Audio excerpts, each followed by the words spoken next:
কমিশনকে এসআইআর কটাক্ষ অভিষেকের। নোবেলজয়ী অমর্ত্য সেনকে এসআইআর শুনানিতে ডাক। দেব, মোহাম্মদ সামির মতো সেলিব্রিটিদেরও হিয়ারিং। বাংলার গর্বদের আন্নাপ করার চক্রান্তের অভিযোগ। 26-এর ভোটে বিজেপি বিদায়ের ডাক।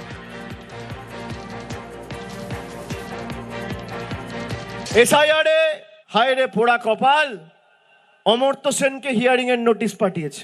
অমর্ত্য সেন ভারতবর্ষের জন্য নোবেল পুরস্কার জিতে এনেছে। দেশের নাম যে বিশ্বসভায় বিশ্ববন্দিত করেছে, উজ্জ্বলতম নক্ষত্র অভিনেতা দেব, তাকে হিয়ারিং নোটিশ পাঠিয়েছে।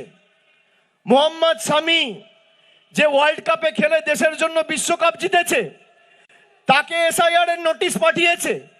নোটিশ পাঠিয়ে আনম্যাপ করে দেওয়ার চক্রান্ত।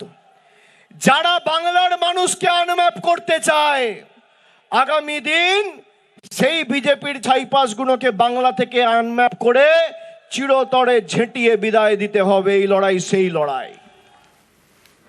আর এদিকে এসআইআর নিয়ে তৃণমূলকে পাল্টা কটাক্ষ দিলীপের।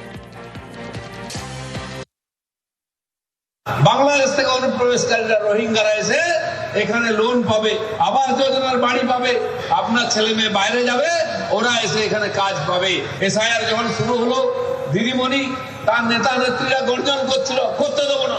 আজ শুনুন, ইলেকশন কমিশনকে চিঠি লিখছেন, বন্ধ করুন, বন্ধ করুন। ভাইপো যাচ্ছে ইলেকশন কমিশনে দেখা করতে। এসআইআর তো সারা দেশে হচ্ছে, দু শব্দ নাই। বিহারে 65 লক্ষ নাম বাদ গেল, এখানে 1 কোটি যাবে, 58 গেছে খালি। বাকি রাজ্যে রাজ্যে যাচ্ছে, এখানে মরা কান্না কেন? আর শুধু দিলীপ ঘোষ নয়, বিরোধী দলনেতা শুভেন্দু অধিকারীর মুখেও ফের এসআইআর হুঁশিয়ারি। এরা কি সেটা 14 ফেব্রুয়ারি বুঝতে পারবে। বিহারের সংখ্যাটা আমি জানি, পরে বলে দেবো। পশ্চিমবঙ্গটা বলে দেবো 15 ফেব্রুয়ারি বলে দেবো। বিহারে তো ভোটার লিস্ট হয়েছে, অবৈধ অনুপ্রবেশকারী কত সে সংখ্যাটা জানি, আমি বলবো না, ঠিক সময়ে বলবো। অত তাড়াহুড়া করার কিছু নেই।